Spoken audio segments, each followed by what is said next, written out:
Welcome back, everybody. New research shows younger adults are seeing a dramatic rise in diagnoses of gastrointestinal cancers. That would include colorectal, stomach, and pancreatic cancers. The doctors behind this review in the Journal of the American Medical Association also denote more research is needed to help explain why. Joining us this afternoon to talk through signs and symptoms is Dr. Rajesh Shah with Baylor Scott White Gastroenterology. Dr. Shah, welcome and thanks for being with us to talk about this. Thank you, and a pleasure being here.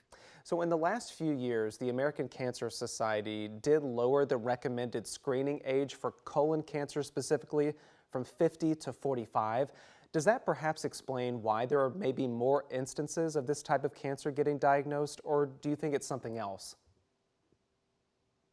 I think that's in large part what's happening is we're catching patients now that wouldn't have been screened before. So we're starting to see more of this. And over the next several years, we're going to learn more and more, as you mentioned, through more research. Is this a new uptick, or we're just catching more cases? Yeah, I was wondering, what are you interested in seeing from that research about why these types of gastrointestinal cancers are becoming more common in younger adults? Well, there's a wealth of research happening in this area right now, looking at all kinds of different factors such as diet, family history, even early life exposures like antibiotics and other things. So I think there'll be a lot of very interesting studies coming out over the next probably 5 to 10 years to give us a better sense of this. Okay, so our conversations will, of course, continue looking into that. But Dr. Shah, help us all understand what are some of the symptoms that people should watch out for now so that they can try to stay on top of things. Sure. I think first and foremost, the one I tend to counsel my patients on is if you notice any kind of unexplained bleeding, definitely come in and see your primary care doctor, come see a gastroenterologist. That's probably the main symptom I watch for. But certainly other ones that I tell patients, just be on the lookout for would be changes in your bowel habits that just seem to persist, um, chronic abdominal pain.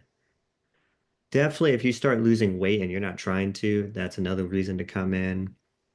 And then if you've had any kind of lab testing through a physician or urgent care or wherever, if it shows any signs of anemia, definitely get checked out.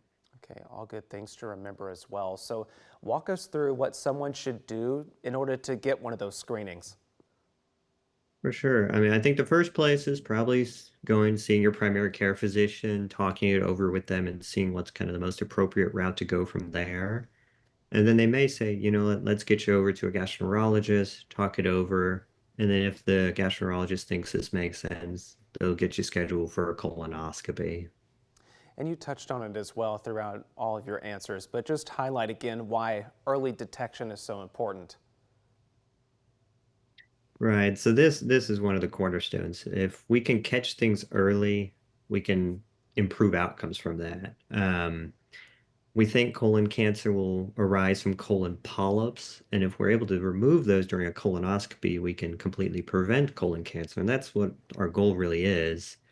But if not, and you have symptoms, and we can at least catch the colon cancer early, we can do less invasive type things, and hopefully just do a surgery and not require any more advanced things like chemotherapy. Well, Dr. Rajesh Shah with Baylor Scott White Gastroenterology, thank you so much again for talking to us about this. It's such an important topic, and I hope some people took some things away from this that'll help them in the future. But thank you again for being with us. Thank you for the opportunity. All right, now let's send it over.